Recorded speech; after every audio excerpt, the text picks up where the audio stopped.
Ok, estamos ao vivo para mais um estudo do NEP. Hoje estamos aqui então na nossa segunda parte da perícope As Mulheres Visitam o Túmulo.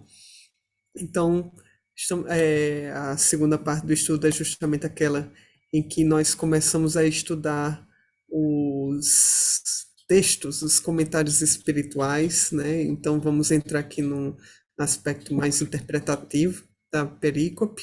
Então, quem não viu a primeira parte, volta lá atrás no vídeo da semana passada para poder conferir aí os detalhes, as minúcias que foram abordados aqui pelo nosso pelo nosso grupo, que foi constituído justamente por Nayara e, esqueci, Marcos, Marcos e também Luigi, né? Então temos aí o nosso trio da Bahia responsável por esse estudo, gente.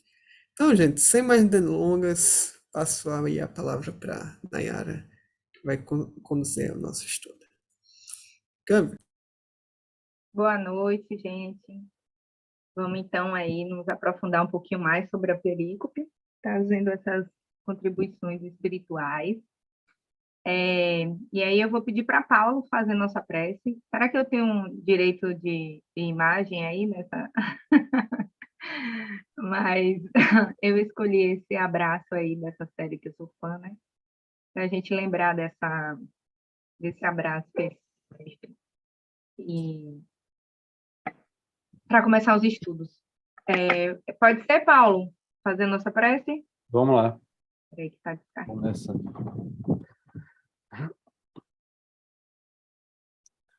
Senhor Jesus, aqui estamos mais uma vez em teu nome, reunidos em torno do estudo do teu Evangelho, para dar continuidade a essa perícope, hoje trazendo textos espirituais para que possamos fazer um vínculo, um elo entre a passagem e o nosso dia a dia, as nossas vidas, na tentativa de nos melhorarmos pouco a pouco. E possamos, Senhor, contar com a tua inspiração através dos teus mensageiros, possamos realmente ter este amparo espiritual para melhor compreensão da tua mensagem de amor. E assim sendo, Senhor, agradecidos por esta oportunidade de aqui estarmos, nós pedimos a tua permissão para iniciarmos o estudo da noite. Que assim seja. Assim seja. Então, vamos lá para o primeiro grupo. Vou ler rapidinho a perícope de Mateus, para a gente lembrar, né? Apesar dos textos eu ter utilizado as referências, acho que de Lucas, não foi? Foi. Teve uma de João e Lucas, eu acho. Mas que acaba sendo parecido, né? Com essa perícopes nos evangelhos estão bem parecidos. Então, lá.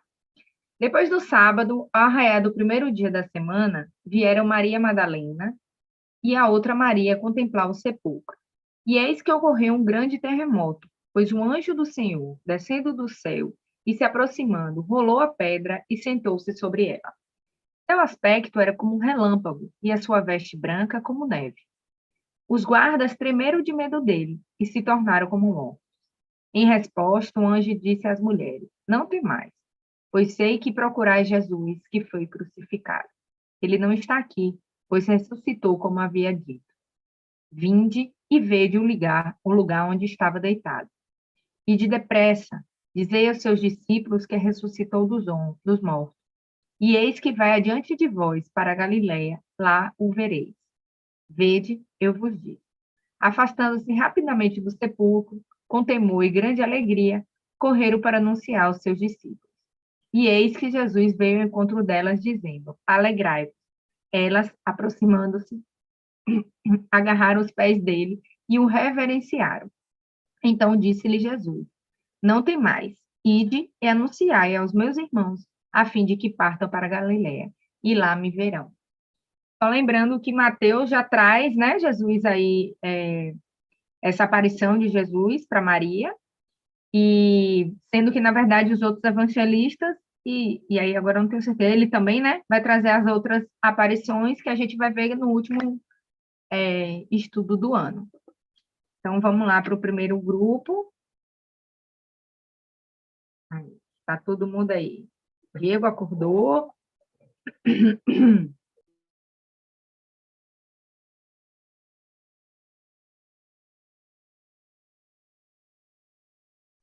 Tá dando para ver ou cortou?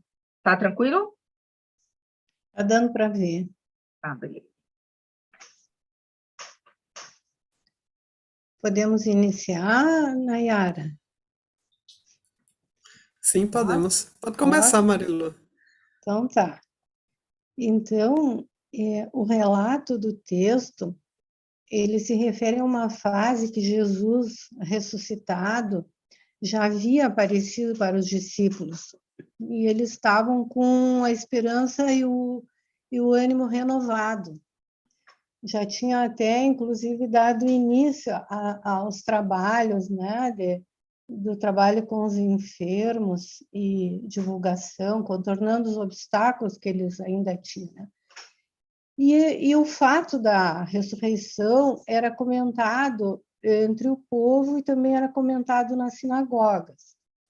Então, o texto, ele traz um discurso na sinagoga, né, onde o orador diz, conforme o texto aí, imaginem que a mulher mais importante do grupo, a que se encarregou da chamada mensagem da ressurreição, é uma criatura que já foi possuída por 7 demônios.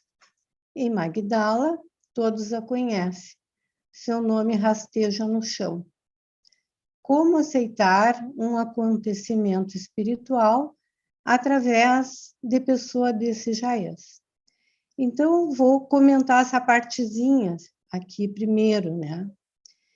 Então, eu vou trazer aqui uma palestra que eu assisti da professora doutora Lídice Meyer Pinto Ribeiro, é uma antropóloga. Ela é conhecida por Lídice Meyer e trabalha na Universidade Lusófona de Portugal, Diego. Tá? Diz que fica no centro, no Porto, não sei se o Porto é no centro. Então, É pertinho nessa aqui. Eu palestra... moro no Porto. então deve ser lá, essa Universidade Lusófona, né? E eu acho que ela é brasileira, porque ela estudou em São Paulo, na USP, no Rio, aqui, mas tem outros cursos. Assim. Então, a palestra que eu assisti, ela estava falando sobre a posição das mulheres, a posição social das mulheres naquela época, no Novo Testamento, né? E ela faz uma ilustração com a imagem do segundo templo, né? Eu até dei um print e tem essa imagem. Ela coloca a imagem do segundo templo para mostrar o lugar que elas ocupavam no santuário, porque no primeiro templo não tinha um pátio que foi acrescido na reconstrução, que era um lugar mais afastado do Santo dos Santos. E ela dá uma explicação que na época do primeiro templo não havia esse pátio, né? É porque havia um sistema de governo que previa a cooperação entre os gêneros masculino e feminino, e que na volta do exílio na Babilônia, que voltaram 42.360 pessoas que retornaram a Israel, a maioria da tribo de Judá, e mais de 5.000 eram ligados à classe sacerdotal. E muitos voltaram casados, com filhos, né? E houve um aumento do poder da classe sacerdotal, que eles iniciaram um movimento atribuindo o casamento com mulheres de outros povos à causa do afastamento dos costumes, das tradições, e isso seria a causa do sofrimento do povo. E sedimentaram essa ideia, e as mulheres foram obrigadas a abandonar a família, né, e retornarem ao seu povo de origem, né? E essas ideias foram influenciando o comportamento do povo. né? Os sacerdotes deram muita ênfase à lei disciplinar de Moisés, um aumento no rigor das leis em relação às mulheres, que passaram a ser alvo de muitas restrições, né? Eram vistas como procriadoras, com a função de cuidar dos filhos e do lar. Não ter filhos era considerado um defeito feminino. Socialmente eram dependentes primeiro do pai, depois do marido. Se viúva, voltavam à dependência do pai. E se o pai era falecido, passavam por dificuldades, principalmente se não tinham um bom poder aquisitivo, né? Então, depois da volta do exílio, a ideia da mulher assim foi construída como incapaz, assim, intelectualmente ela era considerada incapaz de compreender a Torá. Seu testemunho não tinha valor em julgamentos, né? Ela não podia orar em público e tantas outras restrições. Então foi construída uma ideia de que ele era inferior e indigna, que é um dos preconceitos mais antigos que existe, né? Na nossa sociedade aqui, quando uma mulher dirige mal, é porque ela é mulher, né? Se um homem dirige mal, é aquele homem dirige mal. Se uma mulher é atacada, é porque ela estava com aquela roupa, né? Ainda as mulheres ganhando menos, salários menores do que homens, né? São preconceitos assim consolidados, né?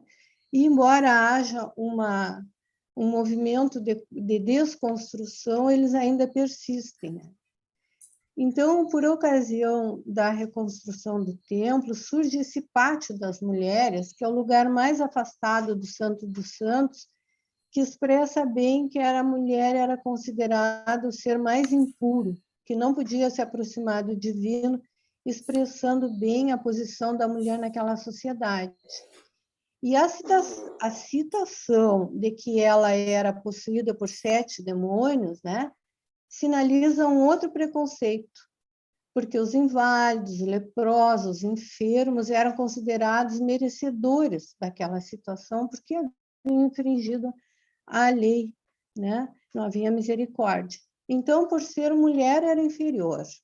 Por ter sido assediada, como eles poderiam, no discurso aí na sinagoga, ele diz como eles poderiam, né, aceitar que ela fosse testemunha de acontecimento espiritual assim de tal envergadura, né? E eu vou aproveitar aqui para chamar a atenção de que no texto não diz que ela é ex-prostituta. Na semana passada, um companheiro nosso disse ainda mais ela sendo uma ex-prostituta. Eu tive vontade de falar, mas aí como quase sempre, eu fiquei quieta, né? É que eu assisti também uma palestra com um judeu que trabalha numa universidade nos Estados Unidos, que o nome dele é José Sedaka, que ele diz que não há nenhuma evidência de que a Maria Madalena ela fosse prostituta. E eu também assisti uma palestra com uma arqueóloga, Marcela Zabata, que é professora de uma universidade no México, que ela é responsável pelas escavações em Magdala, que foram interrompidas agora com a pandemia, né? E ela diz que os achados arqueológicos mostram que a Maria Madalena era viúva e que tinha posses. É só isso, né? Inclusive, que não é do nosso assunto, vou fazer um comentário rápido. Nessas escavações, né, havia uma teoria de que não havia tanques de purificação em Magdala por ser próximo ao lago. Mas quando começaram as escavações, começaram a aparecer tanques. Inclusive, à medida que foram se aprofundando na limpeza, começaram a brotar água, mas não é o nosso assunto, né? E essa doutora, essa antropóloga, Lidse Meyer, ela diz que foi o Papa Gregório Magno, no século VI, que misturou 4 mulheres em uma: Maria Madalena, Maria de Betânia, a mulher pecadora que unge os pés de Jesus e a mulher adúltera que quase foi apedrejada e que ele junta todas e faz a Maria Madalena prostituta, né? E voltando ao texto aqui, que ficou uma partezinha que eu gostaria de comentar, que se refere ao que eu entendo como preconceito, que ficou faltando aí no texto, que diz assim, ó, o orador diz assim: Moisés, o maior de todos os profetas, o salvador do nosso povo, morreu no Monte Nebo, contemplando a terra da promissão sem poder penetrá-la. Por que motivo o filho de um carpinteiro, que não foi um doutor da lei, alcançaria semelhante glorificação? Acaso não foi punido na cruz como vulgar malfeitor? Se os grandes profetas da raça, que se mantêm sepultados em túmulos honrosos, não se fazem ver nos céus, como esperar a divina demonstração de um homem comum, crucificado entre ladrões, na qualidade de embusteiro e mistificador? Então, são mais preconceitos, né? Ser filho de carpinteiro, não ter sido doutor da lei, punido na cruz, crucificado entre ladrões, mistificador.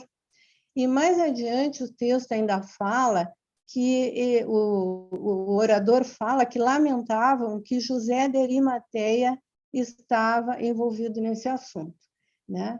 Então, Jesus estava excluído do padrão social cultural que lhe permitisse manifestação de tal porte como foi a ressurreição, como se a sua condição social fosse um obstáculo espiritual. E ainda mais inadmissível uma mulher ser escolhida para testemunhar a ressurreição, né? Então, parece assim que essas discriminações estão bem presentes no nosso meio, quando assistimos pessoas cujas vozes têm eco na grande mídia, dizerem que o filho do pobre tem que fazer curso profissionalizante, que é fácil combater a pobreza, que basta fazer um controle de natalidade, que com o dólar baixo as empregadas domésticas vão querer ir para a Disney, né? Eu sei assim que a gente não pode entrar aqui em um terreno minado, mas é o que estamos presenciando, né? Quando essas ideias vão se sedimentando, formando um ambiente cultural de exclusão, estabelecendo que essa pessoa pode, que a outra não pode, que isto é ético, a outra não é, que uma é capaz, que a outra não é, né? E também a gente sabe que não basta apenas ter uma visão social, que é necessário considerarmos o nível de responsabilidade individual, que nós temos que trabalhar isso individualmente, né, para poder valorizar o grupo que nós circulamos, né, tendo presente o direito de todos, as injustiças, para que a gente possa analisar, debater os fatos, criando um clima em favor da igualdade, que todos têm direito, né, e ir acabando com esses preconceitos. Então, eu peço desculpa aos amigos por eu ter entrado assim nesse terreno, mas me parece assim que o preconceito que o texto mostra, assim, ele favorece assim a essas considerações, né? E aqueles estudiosos dos textos bíblicos que eu citei, a doutora Alice Meyer, o José Sedaca e a arqueóloga Marcela Zabata, se a gente colocar no YouTube, eles aparecem ali, o que eles fazem, bem claro, assim, bem bom, tá? Então, são estudiosos dos textos bíblicos do nosso tempo. Então, era isso, meus amigos, assim, agora na continuação, então, eu passo a palavra para os meninos, acho que para o Diego, né? Se eu fosse os meninos, eu ficava calado, Como é não que é? falava mais nada. Se eu fosse os meninos, eu ficava calado, não falava mais nada. Mas, Falou tudo. mas, Marilu, não, muito legal. E assim, só um comentário bem rápido, assim, e é por essas e outras, né, que eu acho impressionante a história de Eita, meu Deus. Né? Joana d'Arc, né? Eu acho impressionante a história do Joana d'Arc assim, você ter uma mulher, uma jovem, né? Uma donzela, comandar exércitos, enfim, é uma coisa tão assim, sem parâmetro, né? Impressionante. Eu gosto muito dessa. Eu vou passar para os meninos, tá? Essa questão 818 dos espíritos, né? Quando Kardec pergunta de onde procede a inferioridade da moral da mulher em certos países, né? E aí eles falam alguma coisa, domínio cruel do homem, tal, mas ele fala assim, entre homens moralmente pouco adiantados, a força faz o direito, né? Então, é algo que a gente precisa pensar muito, porque isso, inclusive, hoje está muito em voga, essa questão, né, da violência, né, da força, né? A gente tem usado disso em detrimento das ideias, né, em detrimento das coisas que podem efetivamente mudar a vida de alguém, né? Então, a gente está medindo forças, violência, e isso é muito perigoso. Câmbio, desliga. É isso aí. Pode passar o slide, Nai. O... É engraçado porque tem quase assim uma questão bem temática, né? Assim, na fala de cada um do que cada um pontuou. A Marilu fez essa introdução muito boa, falando sobre a questão do preconceito, né? E aí eu vou falar aqui agora sobre o pré-julgamento, né? As nossas preconcepções ou o nosso ceticismo, né? E basicamente, quando estava rolando toda essa história, né, vai contar Humberto de Campos que isso começou a gerar um certo burburinho ali no meio da comunidade, né? Ah, mas afinal de contas, será que Jesus ressuscitou? Ou será que ele não ressuscitou, né? E ficava aquela coisa toda, esse dilema sem fim, até o ponto em que se decide no Sinédrio que seria formada uma comissão de 3 homens versados na lei para solucionar a questão junto dos discípulos. Efetuariam um interrogatório e exigiriam provas cabais, né? E aí, conversa vai, conversa vem, chegam lá à Casa do Caminho, né, onde está Pedro. Aqui não se fala no nome Casa do Caminho, mas sabemos que é a Casa do Caminho, né, por outros textos. E eles requisitam ali uma audiência com Pedro, né? E aí começa o questionário. É verdade que Jesus, o Nazareno, ressuscitou? É verdade, confirmou Pedro em voz firme. Quem testemunhou? Aí Pedro responde: Nós que o vimos várias vezes depois da morte. E podem provar? Sim, com nossa dignidade pessoal na afirmação do que presenciamos. E aí o chefe da comissão falou: Isso não basta. Falou rudemente Jacó, sob forte irritação. Exigimos que o ressuscitado nos apareça. Pedro sorriu e replicou: O inferior não pode determinar o superior. Somos simples subordinados do Mestre a serviço da sua infinita bondade. A conversa continua, mas o desfecho, Israel que vai falar, né? E mas a reflexão que eu trouxe para o grupo a respeito desse trechozinho que me chamou muita atenção, né? A parte inicial também, a questão do preconceito todo, sobretudo com esse descaso com relação a Maria, pelo simples fato dela ser uma mulher e de ter toda aquela descredibilidade com relação à sua pessoa, como se o fato dela ser mulher implicasse em ela ter menos fé ou estar menos conectada com Deus. É engraçado porque se parte do pressuposto de que, por fazer parte daquela comunidade de fariseus diversados em lei, tinha-se esse sentimento de serem os grandes arautos da verdade, né?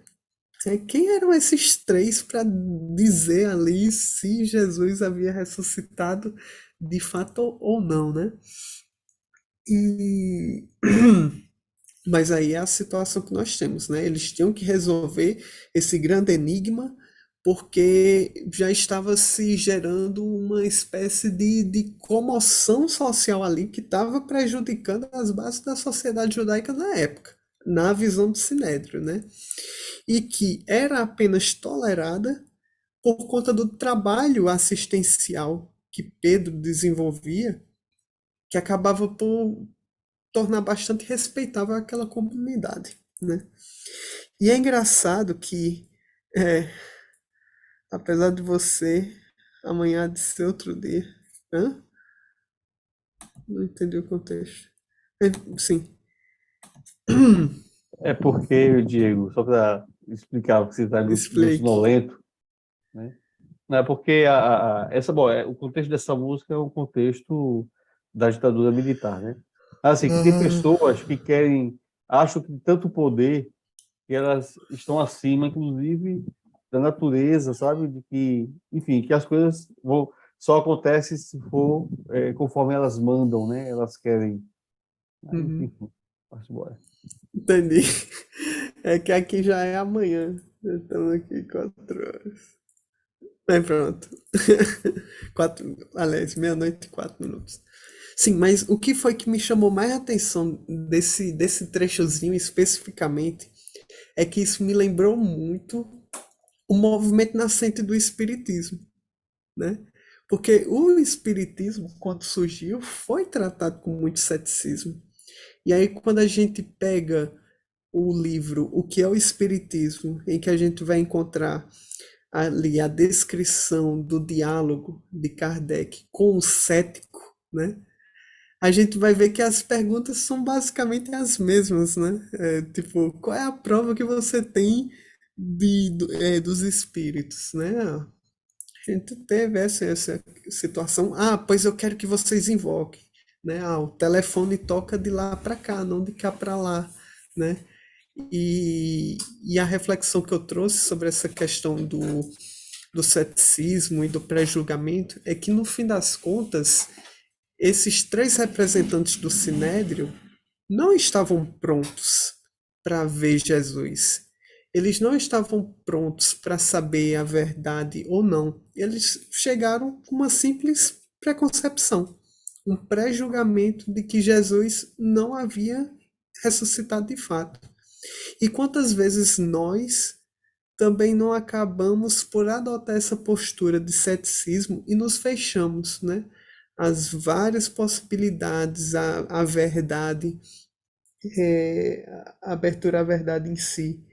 E só para finalizar, essa passagem também me lembrou aquela parábola, que é a parábola de. Eu até falei, a parábola do rico e do pobre Lázaro. Lázaro. Que quando Lázaro morre e também morre o rico está lá naquela penúria toda e Lázaro está no seio de Abraão, desfrutando de toda a benesse possível. E aí o rico, arrependido de toda a vida que ele teve, essa é uma história contada por Jesus, né? Uma parábola contada por Jesus. O rico chega para Lázaro e diz: Lázaro, desce lá e avisa, pelo amor de Deus, aos meus familiares para que eles não cometam o mesmo erro que eu. E o que é que Lázaro responde, né? Mesmo que fossem enviados os profetas pessoalmente, eles não acreditariam, né? Então, que saibamos usar do ceticismo de maneira produtiva, mas que no sentido da busca da verdade, mas que o ceticismo não nos bloqueie o encontro à verdade, né? Que a gente nunca se entregue a esse espírito de má fé, de achar que sempre está tudo errado, ou que o outro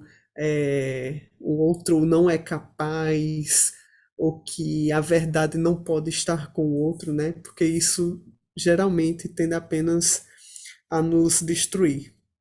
E essa reflexão, tanto essa aqui sobre o ceticismo quanto a que Marilu trouxe, são super pertinentes para o momento atual que estamos vivendo, né? Nesse contexto político também. É isso aí, gente. Um câmbio. Deixa eu só aproveitar e falar uma coisinha, já que o meu grupo nem chegou ainda também, mas tem Israel, né? Mas é porque eu queria juntar duas coisas que o Diego falou agora, e Marilu também, que a gente tem nas segundas-feiras um estudo com os jovens, e estamos exatamente estudando o que é o Espiritismo. E estamos no cético, né? Estamos na entrevista do cético. E aí, ontem, houve exatamente uma discussão nossa em relação a isso, envolvendo a mulher, né? A gente viu, assim, como a resposta de Kardec traz o preconceito àquela época, né? Porque no item do cético que fala sobre a impotência dos detratores, né? A primeira pergunta, que é a pergunta 5 não, minto, a pergunta logo abaixo, que é do cético, diz assim: convenho que, entre os detratores do espiritismo, há muita gente inconsciente, como esses que acabais de citar, mas, ao lado deles, não se encontrarão também homens de real valor, cujas opiniões têm certo peso, né? E Kardec responde: não contesto. A isso respondo que o espiritismo também conta em suas fileiras muitos homens de não menos real valor. Digo-vos mais, e a imensa maioria dos espíritas se compõe de homens inteligentes e de estudos. Só a má-fé pode dizer que seus adeptos são recrutados entre as mulheres simples e as massas ignorantes. Então, assim, essa resposta fala muito dos homens inteligentes, o que tal, né? E quando vai da mulher, sim. Ou seja, se é algo que tem com adeptos mulheres simples, tal, né? É uma coisa de menor valor, né? Uma coisa que não. E eu lembro, inclusive, do próprio filme de Kardec, nas academias você não vê as mulheres, você vê os homens só, né? Então você tinha, de fato, essa diferenciação também que o conhecimento também é uma forma de poder, né? Então, câmbio. Deixa eu, já que está a Paula aí também, vamos dar uma, ver se a galerinha entra aí. Mas, Marilu, eu achei interessante você trazer isso hoje, especialmente aí no final, porque eu estava conversando com o zelador da escola hoje, e ele me falou, eu aprendi mais com ele, assim, ele me ensina muito sobre política, assim, ele traz várias coisas, né? Sempre que a gente tem um tempinho, ele me atualiza do que está acontecendo. E aí ele me falou que ontem ele estava tendo uma conversa com a mãe lá, e a mãe virou para ele, surpresa, assim, bem surpresa mesmo, falou assim, olha, o senhor conhece bem das coisas, né? Só tem muita informação. Aí ele disse que na lata, ele falou assim, eu posso ser analfabeto, mas a gente é inteligente também, né? E eu achei interessantíssimo, assim, ele ter essa reação de falar, porque normalmente as pessoas não têm, né? Ele falar isso.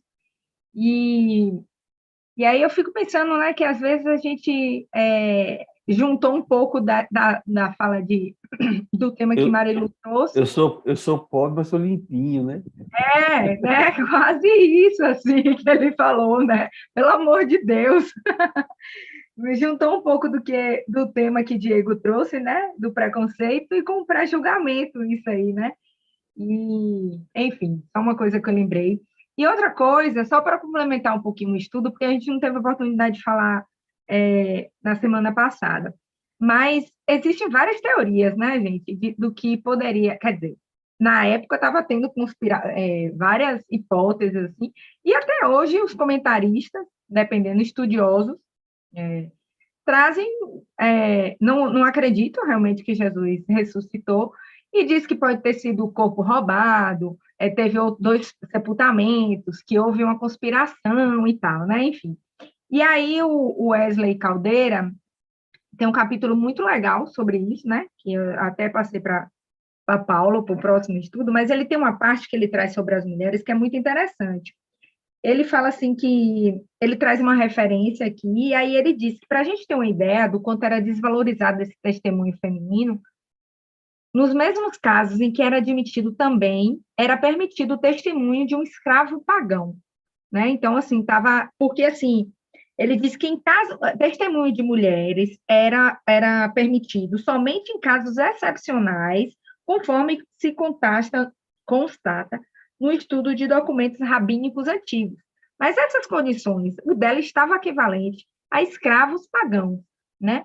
E aí ele traz uma coisa muito interessante, que continua falando um pouco disso, né, sobre essa questão de ter sido mulheres a trazer esses relatos, que os apóstolos, eles não acreditavam nas mulheres, né? Eles não acreditaram nas mulheres, tanto que teve essa... Jesus pediu lá, eles correram na frente para averiguar, nem a sociedade acreditava, e aí ele diz, no entanto, a elas coube a tarefa de transmitir o mais importante mensagem dos milênios, a mensagem da imortalidade. Eram as últimas entre os seguidores de Jesus, que nem Marilu trouxe, que ela estava lá no finalzinho do templo, nem tinha espaço do templo, né? E ele as tornou as primeiras. Eu achei interessante que essa última frase, assim, né? Eram as últimas dos seguidores e ele as tornou as primeiras, porque eram elas que estavam ali, né? Se a gente for ver nesses momentos, a gente já conversou com isso várias vezes, né? Na cruz, no sepultamento, quem estava acompanhando, que teve para mim uma das maiores transformações morais, assim, enfim, eram elas, né? E aquela questão também que, assim, o que fez dar credibilidade também é porque foi uma mulher. Se os caras quisessem dar, é, como é que eu vou dizer? Ah, fugiu a palavra aqui, por exemplo.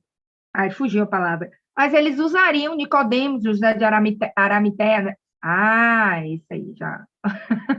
Esse nome aí. Arimateia. Isso aí. Eles usariam eles, né, para fazer parte dessa conspiração, eles iam e tal. Mas aí eles usaram as pessoas mais Eita, gente, tá difícil, misericórdia. Desacredita. Ah, é o cansaço que bateu aqui, misericórdia. Inacreditável. Desacreditáveis. Obrigada, gente. Né? Para Jesus acabou usando elas para que realmente a coisa fosse consolidada, né? Porque ninguém queria botar uma mulher como testemunha, né? Enfim, só trazendo um pouquinho mais aí. E aí, Paulo, você quer complementar? Mas, na verdade, ainda temos Israel que votou aí. Mas ele disse que está bem impossibilitado de falar. Só Tá? vou fazer um acréscimo aqui, que eram tantas as mulheres que acompanhavam Jesus, que os evangelistas não puderam deixar de citá-las. Uhum, A participação delas foi tão expressiva que, em outros casos, elas não são citadas, né? sim. Mas Jesus, não, os evangelistas se obrigaram porque foi expressivo. E é muito engraçado É, isso, porque, sei lá, assim, é um dos momentos mais representativos que exigiram mais, talvez, mais fé, né? De manter a presença ali. E é onde você tem os maiores relatos, né? Das presenças das mulheres ali. Israel tá podendo falar para poder concluir?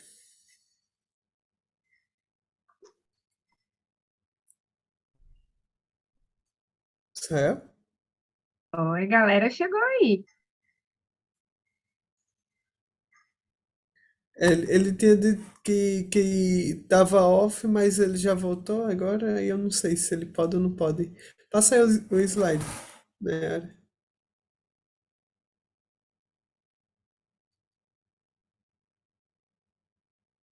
Tá, seu áudio está desativado, mas a gente não está te ouvindo.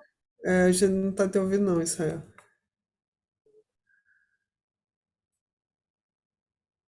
Uh-uh. Não.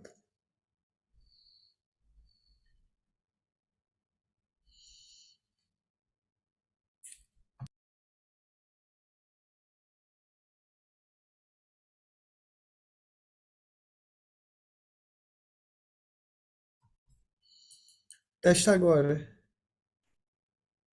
Não, não tá saindo som. Infelizmente, amigo. Uh-uh.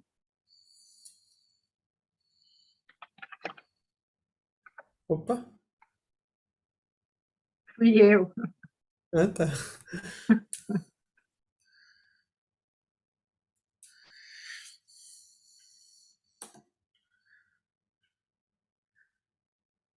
Israel, estou com o microfone aberto e nada. Exatamente, amigo. Está aberto, mas não estamos ouvindo. Quer tentar sair e entrar? Boa noite. Boa noite.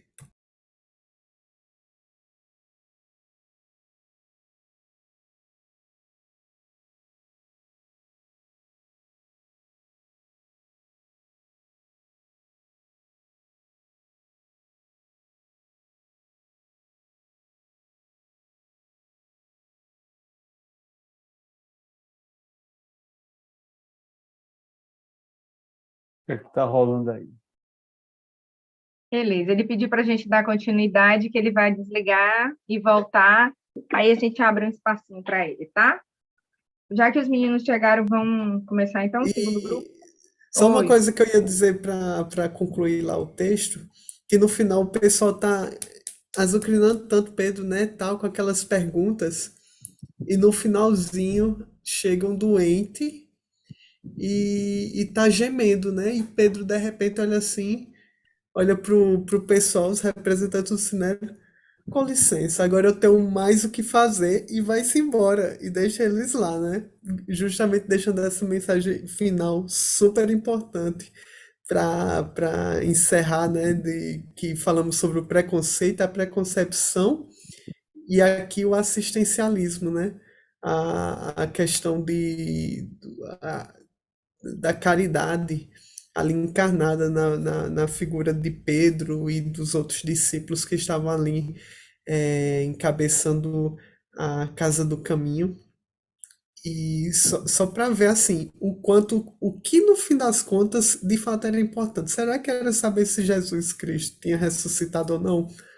Pedro deixa essa lição fenomenal, né? De que, com licença, tem mais o que fazer, porque de fato o que mais importa nesse momento é dar assistência àquele doente que está ali gemendo. E vai-se embora. E é isso aí, gente. Texto muito bom. Olá, Agora Larissa. eu não sei a curiosidade de vocês como é que é, mas eu morro de curiosidade. Lógico que só o fato de Jesus ter ressuscitado, né, estar ali com eles, acompanhando. Agora, meu amigo, esses últimos dias que Jesus passou com eles, foi tipo, ele passou 3 anos e não surtiu efeito. Aí ele veio e ficou o quê? 40 dias? E essa galera foi toda essa transformação, né? Porque a partir daí que realmente, hoje mesmo eu estava lendo esse texto de Wesley, e ele fala o impacto que foram esses dias que Jesus, né? Eu fiquei curiosa para saber como é que foram esses dias aí, viu?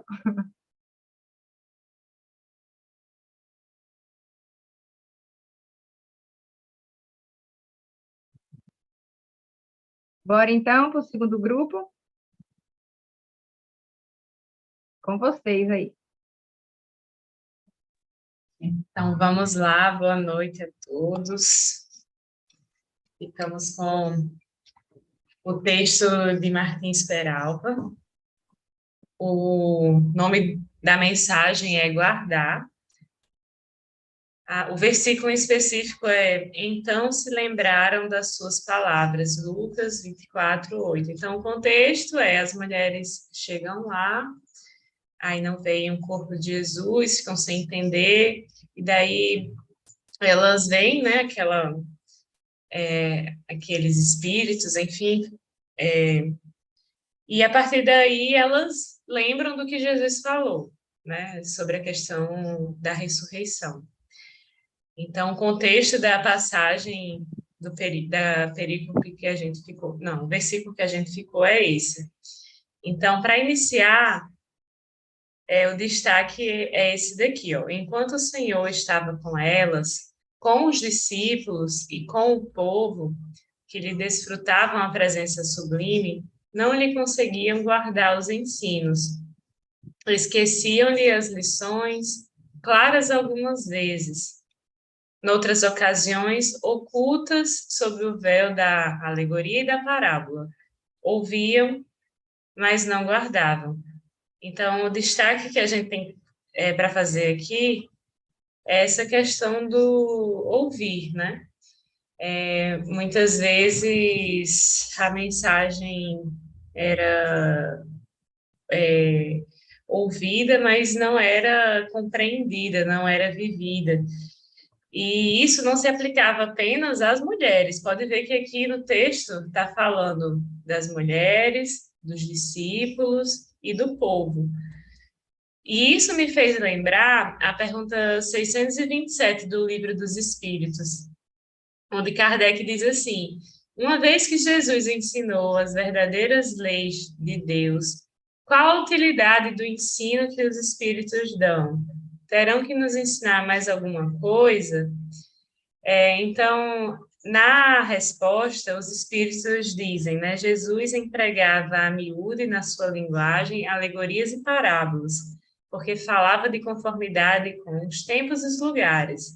Faz-se mister agora que a verdade se torne inteligível para todo mundo. E agora, um destaque, né, nessa resposta. Muito necessário é que aquelas leis sejam explicadas e desenvolvidas. Tão poucos são os que a compreendem, e ainda menos os que as praticam. A nossa missão consiste em abrir os olhos e os ouvidos a todos.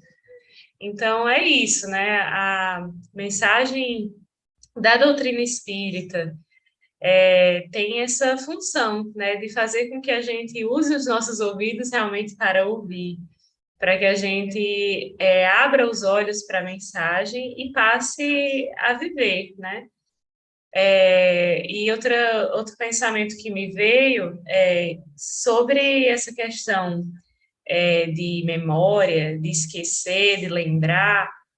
Quando o assunto é os ensinamentos de Jesus, a nossa memória falha, né? É super fácil a nossa memória falhar. Mas quando se fala em ofensas, muitas vezes a gente se prende às ofensas, ao ponto negativo, a gente guarda na memória coisas que a gente não deveria guardar. Então, esses são os destaques que eu vou fazer nesse primeiro slide. Se os demais companheiros do grupo quiserem falar alguma coisa. Só queria lembrar, Larissa, né, que quando Jesus promete o novo Paracleto, né, que ele pediu, ele diz lá que ele lembraria coisas, né, que ele dissera, né? Então, sabia-se Perfeito. que ia perder, né?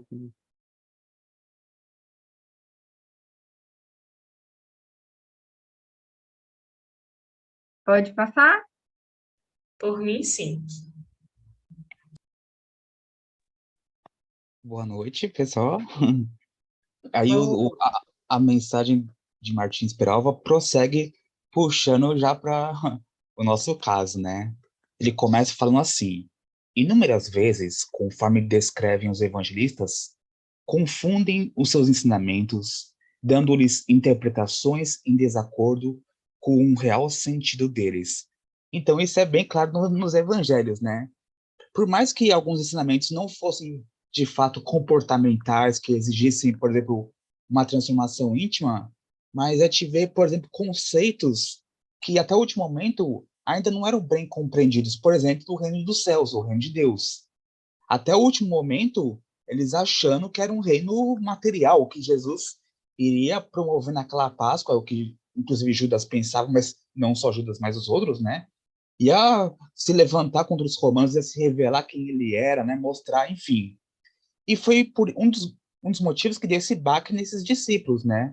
Porque para eles a expectativa era essa, que Jesus ia se descer da cruz, ia tacar um poder nos romanos, nos soldados, no sinédrio, enfim, né? E Martins Peralva puxa para gente. Isso igualmente se repete nos dias que passam, com relação ao intercâmbio entre os dois planos da vida. Então, puxando para nossas questões da mediunidade, né? Que, enfim, aqui eu entendo que ele quer se referir àqueles momentos de 40 dias que se passaram, que ainda houveram dúvidas, mas puxando para o nosso caso, que eu acho que é o mais relevante, né? Até hoje a gente tem essa dificuldade de entender algumas mensagens do Cristo.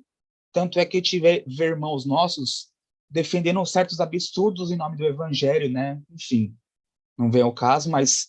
E mesmo hoje em dia, o que ele vai continuar falando, né? O mesmo fenômeno se verifica com referência às mensagens que a espiritualidade superior nos está enviando. Ou seja, aqui já a terceira revelação.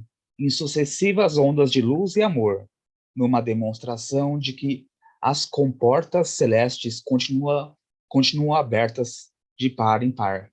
Aí vem o que o Paulo falou, né? O Consolador prometido vindo para nós nos relembrar. Mas mesmo assim, eu vejo que a gente bate muita cabeça.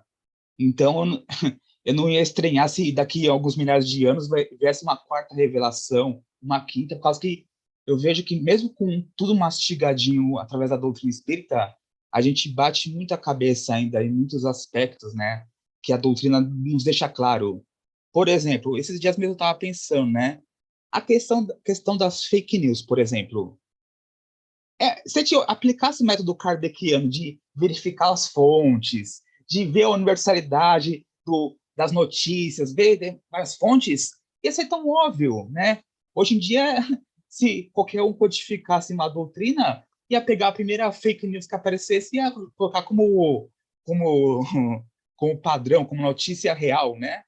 Então, hoje em dia, falta um pouco desse bom senso que os Kardec utilizava, enfim, só para citar um exemplo hipotético, né? Mas entrando para a questão dos ensinos dos espíritos em si, eu vejo que a gente ainda tem muita incompreensão, né? Talvez, eu acho que a gente está ainda muito no racional, tentando entender o evangelho com o cérebro e não com o coração. A gente ainda adora repetir Alcione, né? O evangelho do Cristo precisa ser conhecido, meditado, sentido, vivido. Mas eu acho que a gente só fica nesses dois primeiros degraus, no conhecer, meditar, mas assim, o sentir, eu acho que ainda a gente tem um pouco de dificuldade, sabe? É como a Nai falou aqui no chat. A gente é muito bom em talvez citar versículos, decorar perícopes, etc. Mas e na prática, né? E no dia a dia? Mais do que decorar, será que a gente está vivendo isso que a gente lê, né? Então, é isso. Aí o Paulo citou o exemplo do Divaldo. Eu não conheço esse exemplo. Você conta para nós, Paulo? Aqui em vermelhinho? Sim, vou contar essa. É a questão da interpretação, né? Mas só queria, antes de falar desse exemplo, a gente sabe que, pelo livro dos Espíritos, que as mazelas do mundo, né, têm origem no egoísmo. Né? O egoísmo é o vício radical, né? É o vício que está na raiz de todos os problemas. E o egoísmo, ele tem vínculo, né? Ele nasce do nosso apego à matéria. Então, a gente precisa, na verdade, refletir, porque não adianta vir a doutrina espírita, vir Jesus, se nós não queremos essa proposta. Se o que nós queremos, de fato, né, é servir a mamão, entendeu? É gozar. Então, a gente vai precisar fazer esse esforço de desprendimento para poder compreender a mensagem e começar devagarzinho a colocar em prática. Entende? Né? Essa é uma... daí é que vem, de fato, um esforço. Né? E aí eu pergunto para mim mesmo, né? Eu estou interessado nisso? Né? Então, é uma pergunta que cada um faz para si mesmo. Essa questão do Divaldo é o seguinte, ele... Oi, André, quer falar? Não, eu te lembro daquela questão do livro dos Espíritos, que é a que mais me incomoda, né? Que os Espíritos falam, às vezes basta um pouquinho da nossa vontade, nosso querer, né? Mínimos esforços para vencer uma paixão, né? Mas será que a gente quer mudar, né? Pois Porque o é. egoísmo nada mais é do que o culto ao próprio ego. A gente elege o ego como o nosso Deus, né? Assim mesmo, eu sou o centro do universo, e não eu tiro Deus do centro e coloco o meu próprio ego. Reino de Deus é o oposto. É quando eu coloco Deus no meu centro, né? E começo, ou quero chamar de self, ou eu crítico, como eu superior, como queira, né? E eu vejo muito essa questão, falta, como o Paulo falou bem, nossa, falta essa vontade, né? Operante da nossa parte. porque a gente se compraz muito nas paixões que a gente sabe que é errada. Por exemplo, a gente sabe que fofocar é errado, maledicência é errado. Mas a gente sente um prazerzinho de falar, ah, nossa, olha só, o Israel fez tal coisa, nós não sabe o que o Israel fez. Porque isso massageia o orgulho, por causa que eu me sinto superior ao Israel quando eu falo mal do Israel. Então, quer dizer, será que a gente está querendo mesmo vencer as nossas paixões? Ou a gente gosta, no fundo a gente gosta de algumas paixões, né? Enfim. Desculpa, Paulo, vai lá. Não, tranquilo. Não, então, assim, com a questão da interpretação, né, Divaldo conta que certa vez foi visitar um enfermo, onde estava assim, bem agonizante, né, e a esposa pediu para que ele o visitasse. E visitou, né, o homem lá, tal, preocupar-se, enfim. E aí a mulher, a esposa, perguntou a Divaldo se ele ia ficar bom, né, e Divaldo consultou o doutor Bezerra de Menezes. O doutor Bezerra disse que ele ia ficar bom. E Divaldo, então, voltou no dia seguinte para visitá-lo. E quando chegou lá, já tinha a coroa de flores na porta, sabe? E aí Divaldo começou a ficar aperreado quando viu, era o velório do homem, no dia seguinte. Ele tinha morrido, né? Tinha desencarnado. Aí Divaldo ficou aperreado, né? E foi, de certa forma, meio que tomar satisfação do doutor Bezerra. Doutor Bezerra, eu disse que ele ia ficar bom, meu filho, ele tá muito melhor, agora tá bom, ele tá muito bem agora, né? Quer dizer, ele se livrou do corpo doentio, né, do corpo doente, ele está bem agora. E aí Edivaldo conta que ele aprendeu a não mais interpretar a mensagem dos Espíritos sob a nossa ótica material, né? Então, tem muito disso, né? A gente querer, sabe, que a mensagem ela seja, né, ela se molde à nossa, né, a nossa forma de ver, né? A questão, por exemplo, do tempo, de datas, né? Que o mundo espiritual tem um ponto de vista completamente diferente do nosso, né? Mas a gente fica querendo exatamente que todas as coisas aconteçam, né? Por exemplo, a gente tem visto agora mesmo uma série de mensagens, né, ditas mediúnicas, né, que defende candidato A, candidato B, que fala isso, fala aquilo ali e tal, né? Enfim, quer dizer, falta estudo, né, falta maturidade das pessoas, as pessoas querem acreditar no que elas querem acreditar, né? Não adianta, sabe? A falta de compromisso com a verdade é muito grande das pessoas, muito grande, né? Eu só lembro daquela história que Aristóteles, certa vez, foi criticado, né, pelas pessoas porque ele se contrapunha a Platão, né, que era seu mestre, enfim, né, e Aristóteles responde uma coisa que diz assim, olha, Platão é meu amigo, mas eu sou muito mais amigo da verdade do que de Platão, né?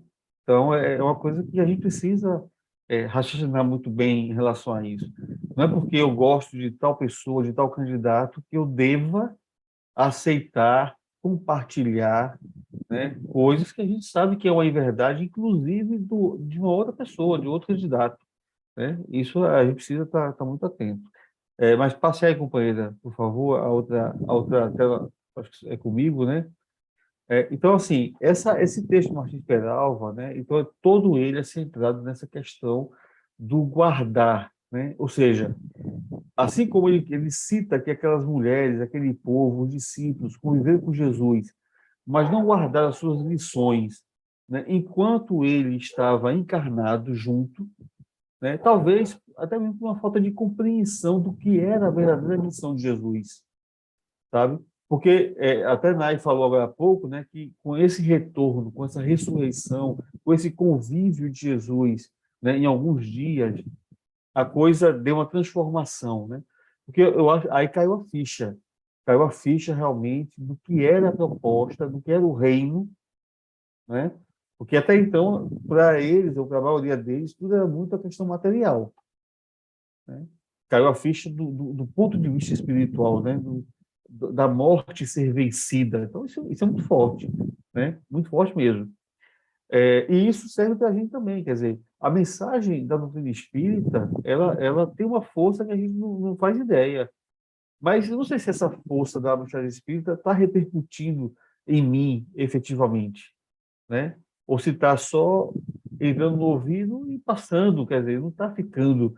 Então, o Martins Peralva ele chama a atenção da gente em relação a isso. Nós precisamos guardar de fato, né? Ter ouvidos de ouvir, enfim. E aí ele cita aqui, numa parte do texto, ele traz, é como se eu conseguisse fazer realmente uma correlação, né? Ele diz assim, que Jesus, né, ele trouxe, de novo, fartas messes que nos compete assimilar e reter, ouvir e guardar, né?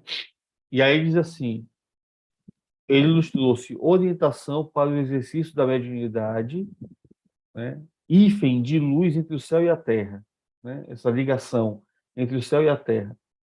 Conselhos sobre a necessidade de obedecer e servir, mas com humildade, né? Não é de qualquer forma. Lições em torno da fraternidade, para que o amor se expanda, incentivos ao estudo nobre, para que a cultura dignifique e eleve a criatura humana, né? E é engraçado porque nós estamos passando um tempo muito sombrio nesse sentido, né? Porque a cultura ela está deixando hoje o culto é muito mais à ignorância, né? É o culto à lacração, né? Fulano jantou cicrano, né? Enfim, são as coisas que têm animado as pessoas, né? É esse tipo de relação, esse tipo de como é que eu posso dizer, meu Deus? É de relação mesmo. Quer dizer, as ideias, elas não são mais, as ideias elevadas, tal, elas não são mais buscadas. O que importa não é isso, o que importa, né, é a pessoa que dá uma resposta que o outro fica sem saber como responder. Então, Jesus faz exortações à indulgência, para que a compreensão e o respeito favoreçam a convivência harmoniosa, né? Não tem outra forma. Valiosos conceitos sobre o perdão, ele também nos traz, para que se não adube a sementeira do ódio, e a gente tem visto, infelizmente, crescer, e incessantes alvitres à reforma íntima, em consecutivas efusões de luz e misericórdia. Então, ele enriquece Martins Peralva. E só para eu finalizar e passar para nosso amigo Ismael. Rapaz, se vocês não leram ainda, depois leiam a história de Martins Peralva. É uma história muito bacana, viu? Muito, muito esforço. Se sobrar um tempinho aí no final, você conta pra gente, tá? Tá ok. Câmbio, desligo. Boa noite, meus amigos. Eu vou tentar ser rápido para que a gente tenha mais tempo para discutir, até porque eu tenho muito pouco a acrescentar. Desde o início eu estou muito impactado pelas falas de vocês, começando pela de Marilu. Confesso que eu ainda fiquei parado na fala de Marilu, porque foi uma das que mais me tocaram esse ano no NEP aqui. O que ela trouxe hoje, assim, de reflexões a respeito de Madalena, uma honestidade histórica, um resgate histórico e também reflexões muito importantes e muito lúcidas sobre a atualidade. E, enfim, quando a gente voltar, eu quero voltar a esse texto dos preconceitos, porque esse texto e as reflexões que vocês trouxeram são fantásticas. Esse último slide aí que a gente trouxe, basicamente é remate que os meninos já trouxeram, né? Essa mensagem que vem do alto, que nos toca, representa a essência do mestre em cada um de nós, ela ainda é um grande ausente, né? Vou até ler para ficar mais claro. Ao suave impulso da palavra do alto, o indefinível paz nos invade, né? Invade-nos a alma, trazendo-nos a confortadora certeza da presença do mestre. O texto foca muito nessa questão da gente entender. Ele fala muito da mediunidade. Eu vendo Paulo lendo, né, essas grandes orientações e um grande resumo que o Peralva fez a respeito da mensagem de Jesus. Puxa, eu vi ali, está tudo ali. É muito simples, né? Ali fala de fraternidade, estudo, inteligência, perdão, reforma íntima. É só fazer aquilo ali, né? É tranquilo, muito simples. Mas é impressionante como ele resume bem e como o Peralva nos faz assim refletir de maneira bem forte que para cada valor desse há uma grande dificuldade nossa de absorver, né? Então ele fala da mensagem do mestre e da mensagem da mediunidade que nos encanta, né? Nos encanta, admirável, a gente se admira, mas não é isso que a espiritualidade nos pede, né? Todavia, nos labores mediúnicos e nas experiências da subalternidade digna, obediência e fraternidade, estudo e indulgência, aqui é um resumo, né, do que Paulo trouxe. Perdão e esforço renovativo são ainda os grandes ausentes da nossa caminhada. Eu achei isso bem forte também, né, porque são os grandes ausentes. E Peralva, depois, Paulo, você diz, eu não sei qual o período que ele viveu, mas já faz um tempo, né, eu acho que ele desencarnou. Então, esse texto é muito, muito atual, né? Muito atual. A gente está vendo que ainda há essa ausência, assim, há um espaço vazio dentro de nós, nesse espaço onde habitariam essas virtudes. E aí ele traz essa frase aí em vermelho, que eu até falei para os meninos que eu achei assim o coração da passagem. Ele já foi falado, né, essa questão do exemplo. O título do texto é guardar, né? Então, guardar o ensino no sentido de que, exemplificando-o, constitui em verdade garantia de aproveitamento e iluminação. Então, esse guardar o ensino, como foi falado desde o início por Larissa, não é só uma questão de memória, né? Guardar não no sentido de memória, no sentido realmente de praticar, né? Praticar. Até porque, assim, falando até mesmo no conhecimento intelectual ou em habilidades humanas, por exemplo, aprender música. Não se aprende a tocar um instrumento sem praticar, né? Sem a prática. E, e o pior, quem é músico aqui sabe, se você deixa um tempo de praticar, você também você vai deixando de ter essa habilidade, né? Assim como as línguas, né? Se isso é assim com essas habilidades humanas, imagina as virtudes, né? Então essas virtudes elas se consolidam com o exemplo. Eu gostei muito dessa foto aí, essa frase que o Paulinho colocou. A palavra convence, mas o exemplo arrasta. De fato, arremata bem esse guardar aí que o Martim esperava nesse texto excelente nos trouxe. Câmbio.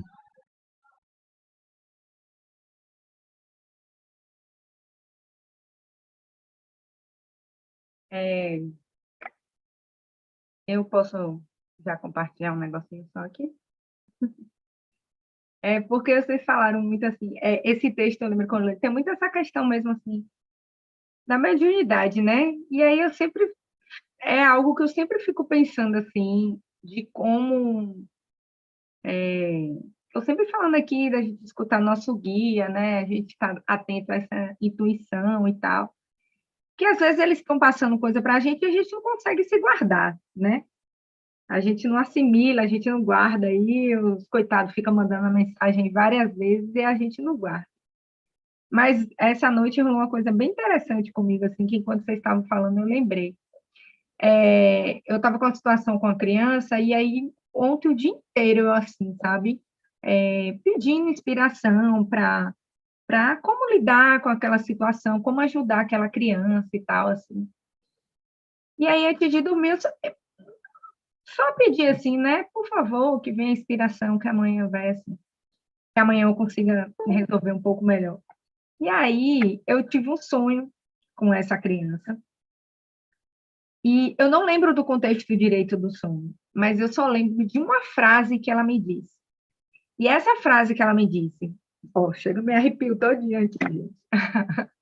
Essa frase que ela me disse fez todo sentido do que eu estava querendo, de como seria a forma para ajudá-la, sabe? Foi a resposta que eu estava esperando, assim. Até aquele lado meio da gente ainda não sabe o quanto que é do nosso consciente, que, né, vai buscando as coisas, vai trazendo ou não, mas eu estou querendo confiar que foi a resposta que o meu guia mandou aí para mim, sabe? Porque eu poderia ter me lembrado de várias outras coisas do sono, mas foi isso que eu guardei. E quando eu acordei e me lembrei, foi o que mais fez sentido. Então, essa questão da mediunidade, às vezes a gente tá aí nos pequenos detalhes, né? Os caminhos aí desse contato com o mundo espiritual tá de diversas formas. É só a gente estar com esse ouvido aí para ouvir mesmo, né? E a gente vai buscando esse encontro aí cada vez maior, né? Enfim, só Mas compartilhar. fala a frase. Vou não, senão eu choro. Então escreve no chat, aí você não chora. Não, ela... Ai, gente, assim... Você já chorou tanto, vai negar mais um chorinho por quê? Ô, gente, eu chorei, só um parênteses rapidinho, eu fui me despedir de Luíde quando eu fui embora aqui, e chorei, gente. Ai, não aguento, não. Ela trouxe uma situação e ela falou que era tudo muito especial. Então, eu entendi de uma criança vindo, uma criança de 5 anos, me trazendo aquilo, naquele som, me abraçando e falando que era tudo muito especial, que de alguma forma a gente estava no caminho certo, né?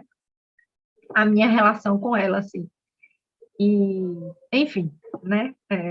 Ela não falou que eu era especial, mas que tudo era muito especial. Então, eu entendi que a forma que as coisas estavam acontecendo era o que era necessário para ela, assim, né? Enfim, aí me direcionou dos caminhos, assim.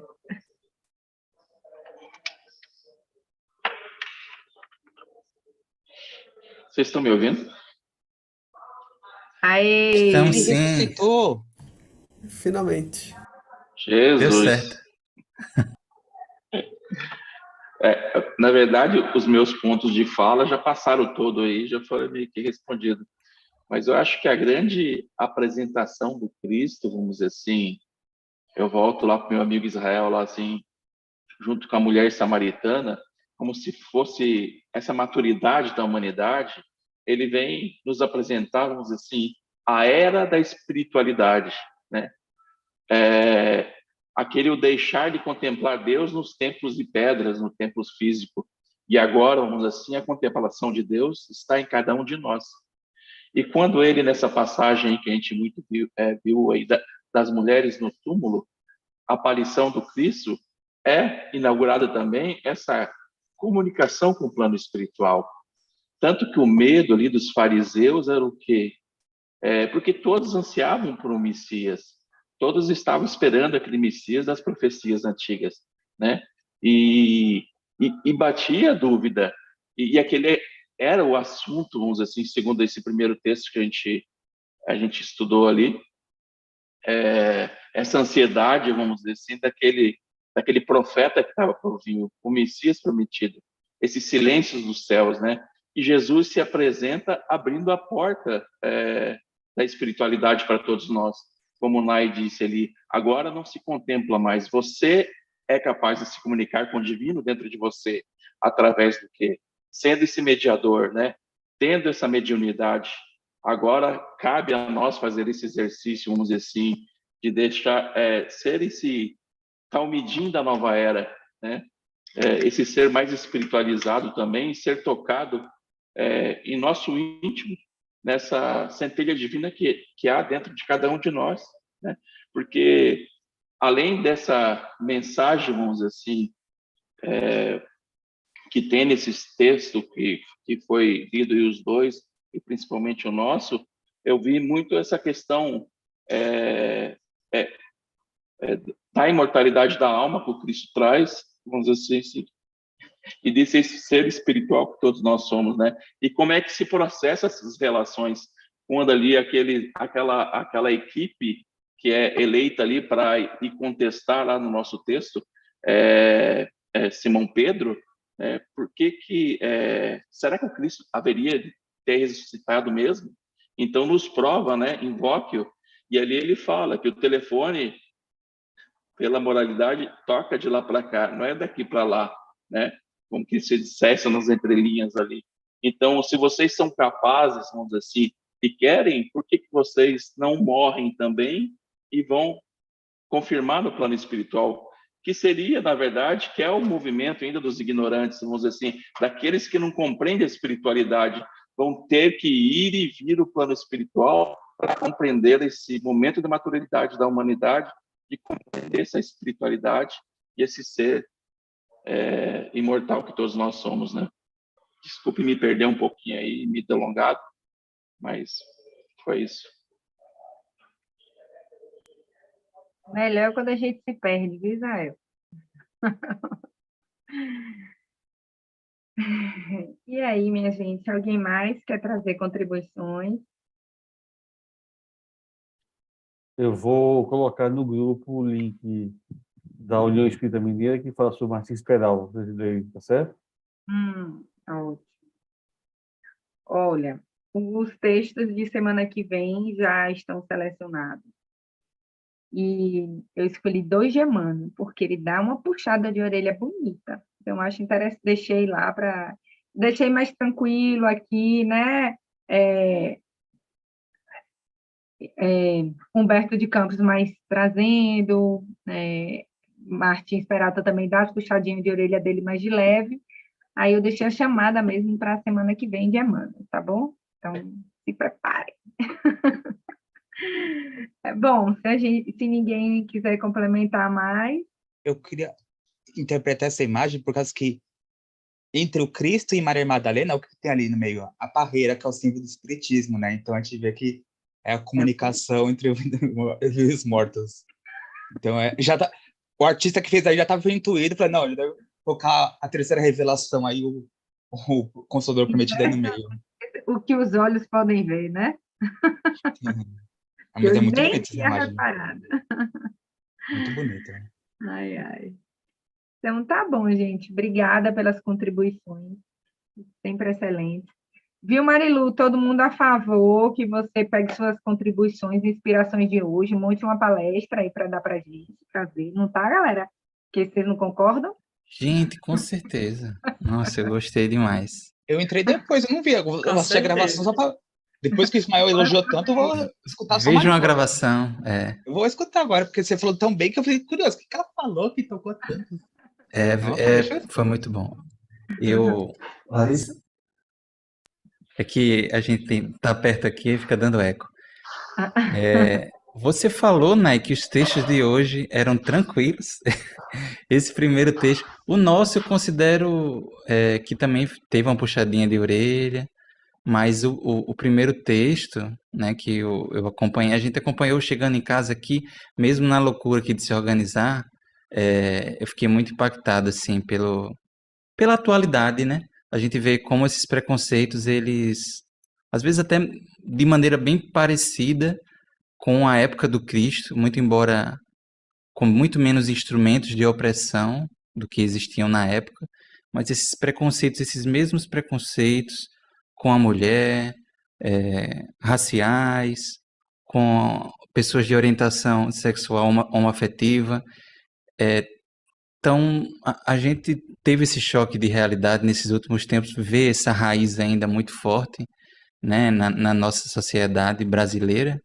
E assim, eu vi umas pontas assim, de comentários da Marilu, muito precisos, assim. Não se acanhe, Marilu. Acho que o momento de falar sobre isso é aqui mesmo. Não é falar sobre política, é falar realmente sobre como nós estamos evoluindo como humanidade. É aquilo que o René Kivitz, não sei quem colocou lá no grupo, mas aquele vídeo é bem interessante. Enfim, tinha muito pano para manga ainda, mas continuamos semana que vem. Forte abraço. cenas dos próximos capítulos. Marilu, na verdade, ela compensou ali assim, a minha ausência aí, que eu quase que abandonei Diego e ela ali, tinha uma correria danada, e hoje teve intercorrência. Eu acho que aquilo que eu ia falar não era de muito proveito, não, porque a espiritualidade me calou, e Marilu falou tudo. Nada disso, meu filho. Não tem essa, não. Não venha com essa, não, para você deixar de falar para a gente, viu? Ai, ai. A Marilu foi sua médium, Israel. Ela deu passagem de psicofonia para você. Então, vamos lá. Já que a gente falou Exato. tanto de Marilu, bora deixar a Marilu para fazer a prece, então, final? Pode ser, Marilu? Pode. Então, elevemos nosso pensamento a Deus e a Jesus, agradecidos pela bendita oportunidade do estudo, da convivência, e rogamos que nos assista, que nos inspire nesta vontade de aprender para incorporar os ensinamentos e termos uma conduta mais adequada ao Evangelho de Jesus na nossa sociedade. Que as energias salutares desta hora se estendam aos nossos irmãos que aqui não puderam comparecer e a todos os ambientes da nossa convivência. Que a tua paz, Mestre Jesus, esteja e permaneça com todos nós. Que assim seja. Que assim seja. Cadê, Diego? Será que Que já assim foi? seja. Será que ele já foi para o plano espiritual? Vamos para a foto, bora? Eu Só já que eu tenho que ir para o estudo agora. Vamos lá? Você está demais, né? Hein, meu amigo? Não, é porque eu estudo da quarta-feira, que agora eu vou para terça-feira, às 9 horas, entendeu? Então eu saio daqui. Aí, na verdade, eu não saio nem daqui, eu fico aqui mesmo, entendeu? Eu fico aqui mesmo. Pontinhos aí, né? As horas boas tá sendo... Nada, é o contrário. Eu devia estar aproveitando melhor os estudos, entendeu? Eu tô... Mas vamos lá, vamos lá. Quem vai dar o print? Eu posso fazer, Eu vamos posso. lá. Faça Quer aí. fazer? Pode fazer, companheiro. Só de Não, garantia. faça aí que eu faço Faz, também, mano. que aí se der errado. Então vamos lá. No 3 e já. 1, 2, 3 e. Já. Sorriso bonito, Nai. Ficou legal. Verdade. Beijo, gente. Obrigada. Beijão. Já boto lá o dever de casa já já. E aí, boa noite, Diego. Até amanhã.